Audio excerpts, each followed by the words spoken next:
Cette émission et le plateau ne va pas se terminer comme ça. Merci beaucoup.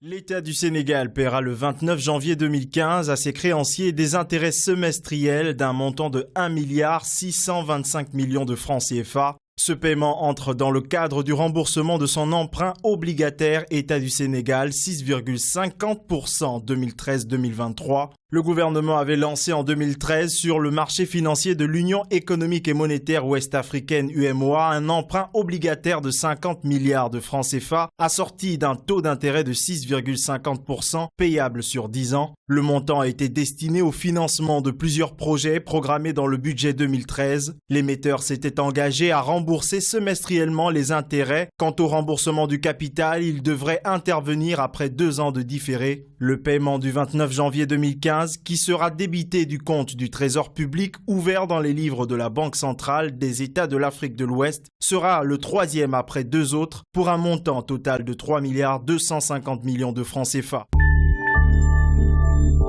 Selon l'Agence nationale de la statistique et de la démographie ANSD, les exportations du Sénégal au mois de novembre 2014 ont connu une baisse de 2,8 milliards de francs CFA, s'établissant à 97,9 milliards de francs CFA contre 100,7 milliards de francs CFA au mois d'octobre 2014. Comparé au mois de novembre 2013, ces exportations ont connu un relèvement de 7,1%. Quant aux importations, elles ont connu une baisse de 32,6 milliards de francs CFA, se situant au mois de novembre 2014 à 235,9 milliards de francs CFA contre 268,5 milliards de francs CFA au mois d'octobre. En variation annuelle, l'ANSD estime que les importations se sont repliées de 5,7 milliards de francs CFA. Le solde commercial s'est établi à moins 138 milliards de francs CFA au mois de novembre 2014 contre moins 167,8 milliards de francs CFA au mois précédent.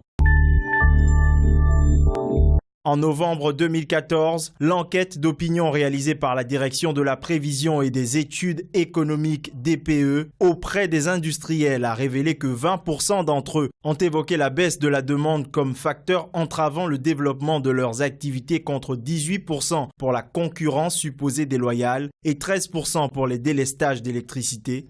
Par ailleurs, les industriels ont majoritairement annoncé un repli de la production et des stocks de produits finis supérieurs à la normale. Dans le sous-secteur des bâtiments et travaux publics, 29% des entreprises se sont plaints du non-recouvrement des créances contre 21% pour la fiscalité et la concurrence supposée déloyale comme principaux facteurs ayant contraint l'essor de l'activité.